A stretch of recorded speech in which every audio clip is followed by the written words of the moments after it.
Morning, everybody, and welcome to a News of the Day video. And notice these boards are starting to be kind of filled with news, actual things that are happening around the sports world, even though there are some people who don't like it, and I'll talk about that at the end. So, Lars Eller, his wife, very near the point of giving birth, he will stick around with the team until that magic moment arrives, and he will then leave the bubble in order to be with his wife as she gives birth to their son. And again, this is one of those things that we're going to see happen in this situation. We've seen players leave due to, childbirth before, even during playoffs. And it's one of those things that happens. And of course, what then happens afterwards will be the needing to quarantine and needing to go through all the testing before being readmitted to the bubble.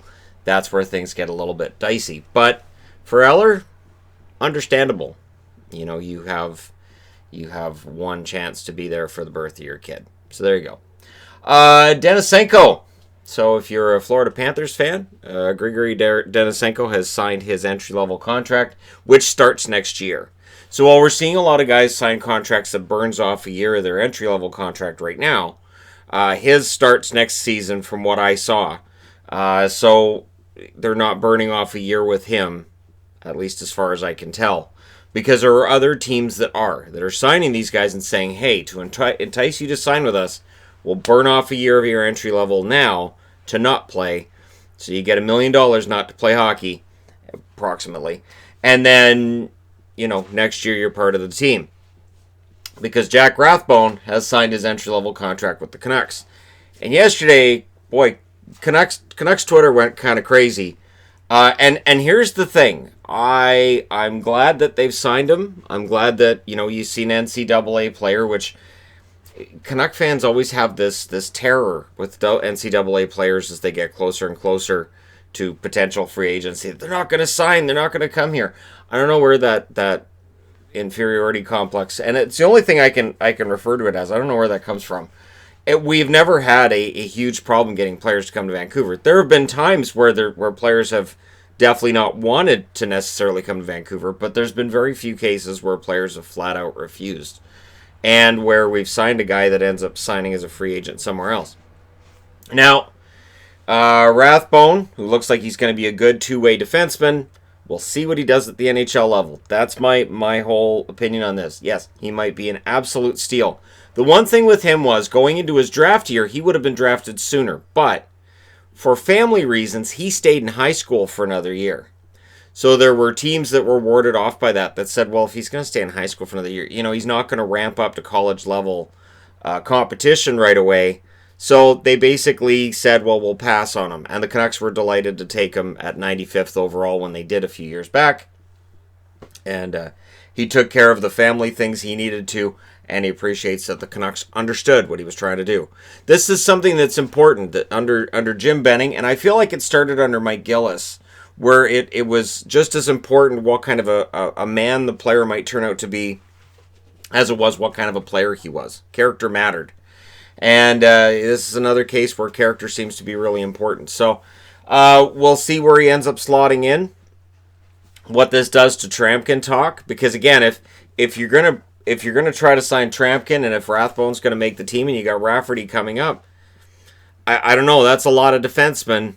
Somebody's gonna end up being the odd man out, and so we'll see what happens. So I'm optimistic that he plays, and we'll see what level he's at. And as excited as Canuck fans are, and I'm not gonna try to ruin that, I'm just taking an I'll wait and see approach, because I remember a lot of instances where fans were all excited about a hockey player. Shirokov comes to mind. Brandon Reed comes to mind. There were a lot of players that come to mind where fans were all gung-ho, and then it just, for whatever reason, didn't work.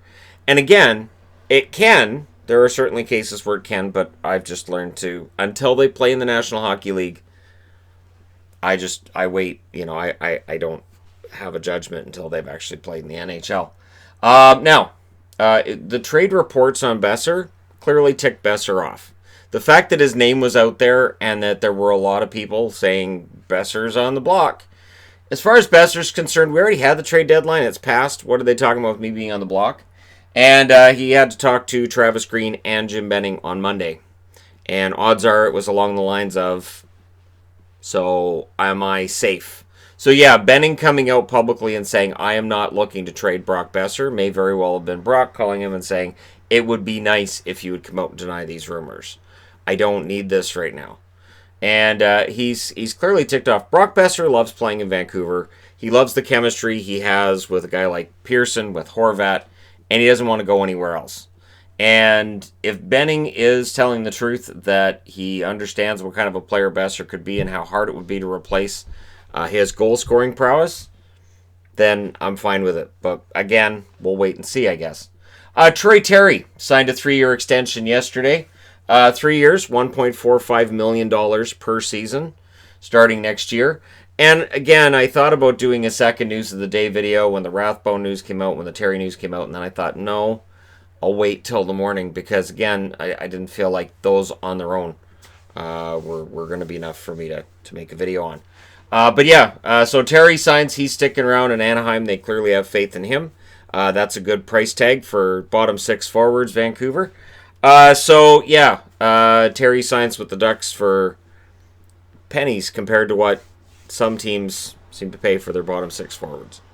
Now, exhibition games, their schedule was released yesterday. And you know what's funny? So exhibition games, they have basically all the rivals against each other. So it's going to be Edmonton against Calgary, Vancouver's against Winnipeg, Montreal's against Toronto. Like, they've got all these rivalry games. And then immediately people start saying, oh, great, the rivalry games, people are going to get hurt. Well, they need more than one exhibition game to get ready. They're trying to make this work as well as they can. Now, Wednesday, July 29th is going to be a long day. Hockey starts, for me, the first game is at 9 a.m. Pacific.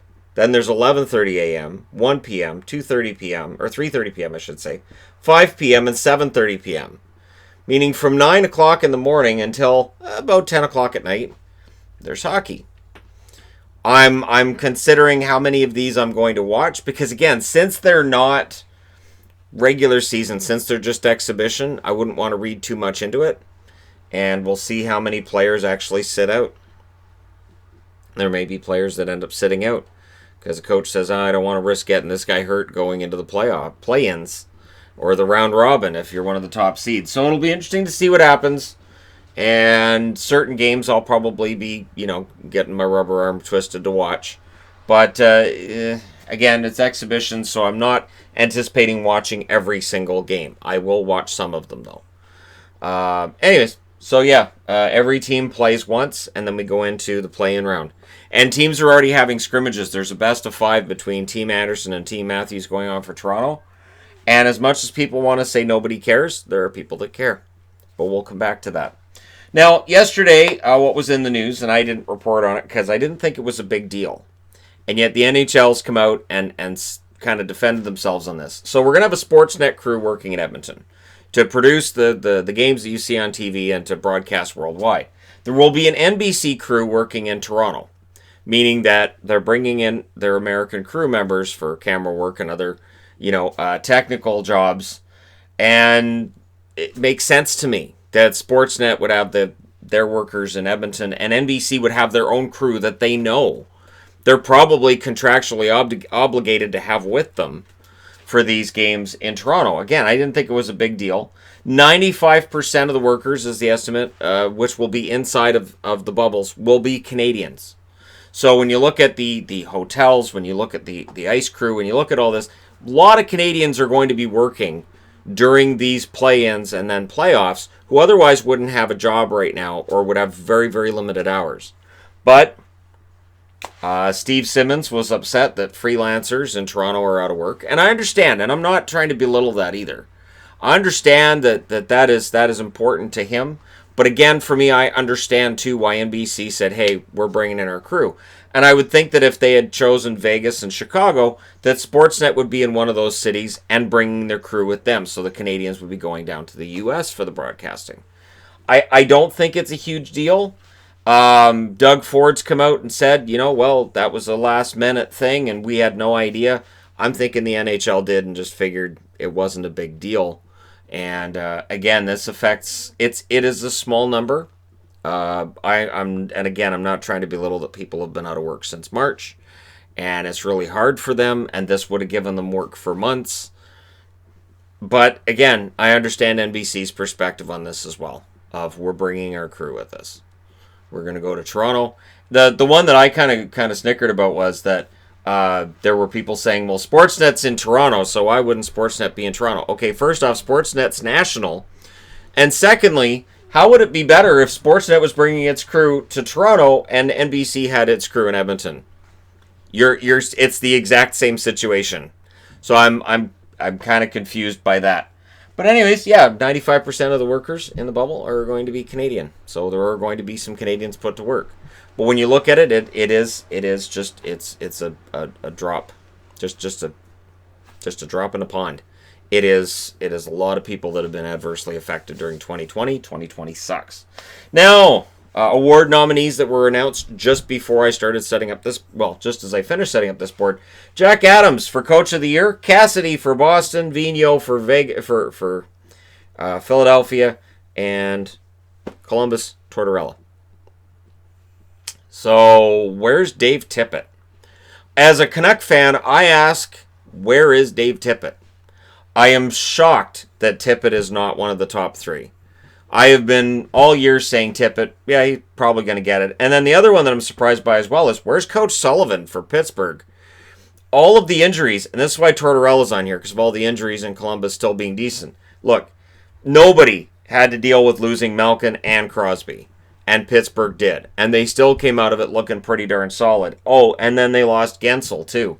And everybody at some point in time for Pittsburgh, it feels like, has been hurt this season. Just tons of injuries. And this is where people in Colorado say, hey, what about us? And then there's St. Louis fans are going to say, you know, that Berube was pretty good this year, too. A lot of good coaches. I'm honestly kind of surprised at Cassidy being on there. Just saying. And I'm a Bruins fan. I'm kind of surprised at Cassidy being there. Yes, they were the number one team in the league. But if I was saying who was the more impressive coach this year, I would have Tippett, and I would have Sullivan ahead of Cassidy. Just for what they had to work with and what happened. Calder nominees were revealed as well.